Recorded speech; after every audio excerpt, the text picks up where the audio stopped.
John 7:42. Nonne scriptura dicit qui ex semine David et Bethlehem castello ubi erat David venit Christus? Does not the scripture say that from the seed of David and from the town of Bethlehem, where David was, the Christ comes? In this verse, we have the continuation of the doubt expressed at the end of the last verse. Some are saying one thing in response to Jesus' teachings, others are saying another thing.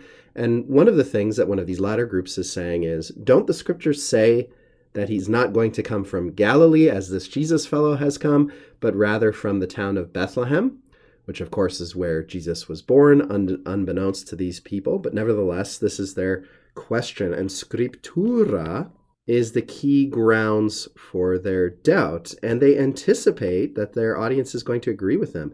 Nonne, in contrast to numquid, which is sort of the opposite. Numquid, you'll recall from the last verse, anticipates a negative answer. There's no precise English translation, but we have to use circumlocutions like, it's not really the case, or surely it's not true that such and such is the case, and so forth. Nonne, however, is a little bit easier to deal with, and nonne is just non ne. So the word non with the interrogative particle ne. Is it not the case that the answer expected is, of course, sic or ita? Yes, that is true. Nonne scriptura dicit, doesn't the scripture say? And then we get an indirect quotation, as so often introduced by Quia in the Vulgate. Doesn't the scripture say that, and then here's the key bit of data, ex semine David et Bethlehem castello, from the seed, literally, English translations rightly understand this as a metaphor and say offspring, from the seed or offspring of David. We've got to understand this Hebrew loanword has got to be functioning like a genitive here, even though when we use it in Latin, David is indeclinable. We can kind of understand that there's a genitive sense here. Ex semine David.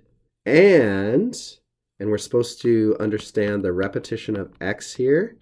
Ex castello Bethlehem, which we're also supposed to interpret, I think, as a genitive singular here, from the town of Bethlehem. Now, castellum requires some comment here. If you learn this word in the context of classical Latin, you might recognize it as a diminutive from castra, military camp or fortification, fort, stronghold, something like that. A castellum is usually a kind of fort or fortification throughout many periods of Latin, but in later Latin, it could also mean a town, presumably the line of development semantically being a walled town, which is a kind of fortified place, but with the emphasis on the fact that it's a place of habitation in this sort of context, rather than the fact that it happens to have fortifications.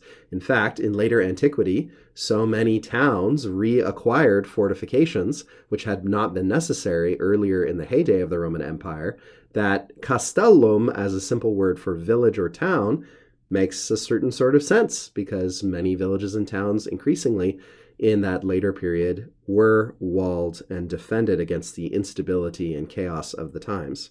So castellum here just meaning village or town. And of course, this little bracketed phrase is easy enough to understand. Where David was, where David used to hang out back in the day. Out of that place, isn't it the case, nonne, according to the scriptures, that the Christ comes from there?